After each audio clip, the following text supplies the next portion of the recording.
Rakhi media communications వారికి, NCV channel వారికి ధన్యవాదాలు తెలియజేస్తూ, నారా చంద్రబాబు నాయుడు గారు, మన ప్రీతం నేత ముఖ్యమంత్రి, అదేవిధంగా డిప్యూటీ సీఎం పవన్ కళ్యాణ్ గారు, నరేంద్ర మోడీ గారి ఆశీస్సులతోటి వాళ్ళ ఉమ్మడి కూటమి ఏర్పడి మరి ఆంధ్ర రాష్ట్రాన్ని ప్రశాంతమైన జీవనం గడపడానికి మరి పునాదులు వేసిన ఘనత నారా చంద్రబాబు నాయుడు గారు, పవన్ కళ్యాణ్ గారిది.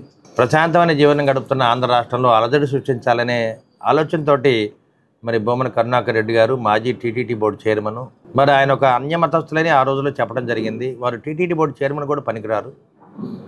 అయినా కానీ ఆనాడు ఆ ప్రభుత్వం ఆయన ఏర్పాటు చేయడం జరిగింది. ఇవాళ అసత్యమైన ఆరోపణలతోటి వాళ్ళు మీడియాలోకి రావడం జరిగింది. తిరుపతి దేవస్థానంలో దాదాపు 2660 గోమాతలు ఉన్నాయి. దానికి ప్రత్యేకమైన సంరక్షణ ఉంది. దాదాపు 260 మంది మరి పనిచేసేవారు కూడా ఉన్నారు. ఒక మనిషి కంటే కూడా ఎంతో చక్కగా వాటిని తీర్చిదిద్దుతూ వాటిని కాపాడుకుంటూ తిరుపతి దేవస్థానంలో గోమాతని పూజించుకుంటూ ఉంటారు. మరి అకారణంగా మరి వయసు రీత్యా కానీ కొన్ని గోమాతలు చనిపోతూ ఉంటాయి. అవి కూడా అక్కడ రికార్డ్స్లో ఉన్నాయి. ఆ విధంగా కాకుండా భూమన కరుణాకర్ రెడ్డి గారు దాదాపు 100 గోవులు చనిపోయినాయి, సరైన సంరక్షణ లేదని వారు మాట్లాడటం అనేది మంచి పద్ధతి కాదు. మరి దెయ్యాలు వేదాలు వల్లించినట్టు ఉంది.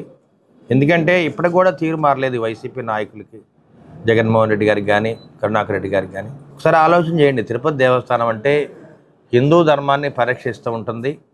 సనాతన ధర్మాన్ని పరీక్షించడానికి మరి టీటీడీ బోర్డు ఉంది. హిందువుల మనోభావాలు దెబ్బతీసే విధంగా మీరు మాట్లాడటం మంచి పద్ధతి కాదు. మరి గోమాత అంటే ఒక దేవతతో సమానం. మా అందరం కూడా పొద్దున్న లేస్తే గోమాతను పూజించుకొని తర్వాత కార్యక్రమాలు చేసుకుంటూ ఉంటాము. మరి ఇటువంటి ప్రక్రియలో మీరు ఈ విధంగా మాట్లాడటం అనేది, అసత్యమైన ఆరోపణలు చేయడం అనేది మంచి పద్ధతి కాదు. గడిచిన 5 ఏళ్లుగా మీ మనసు ఏ విధంగా ఉందో, దుర్మార్గపు ఆలోచనతోటి, అవినీతి పనులతోటి మీ మనసు పూర్తిగా కలుషితం అయిపోయింది. అటువంటి కలుషిత మనసుతోటి మీరు వాళ్ళు మాట్లాడుతున్నారంటే ప్రజలు ఎవరు కూడా నమ్మరు. వీటన్నిటి వల్ల ప్రజలు మీ మీద వ్యతిరేకంగా ఓట్లు వేశారు. 11 సీట్లకి మిమ్మల్ని పరిమితం చేశారు. అయినా మీకు ఇంకా సిగ్గు రాలేదు.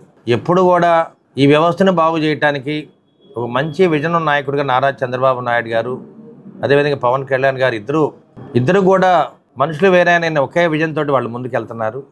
అటువంటి గొప్ప మనసున్న నాయకుల్ని, ఈ ఆంధ్ర రాష్ట్రాన్ని కాపాడాలనే ఆలోచనతోటి, అమరావతిని, పోలవరాన్ని కట్టుకోవాలని ఆలోచనతో వాళ్ళు ముందుకెళ్తున్నారు. కాబట్టి అటువంటి అభివృద్ధి పనులకు మీరు అండగా ఉండండి.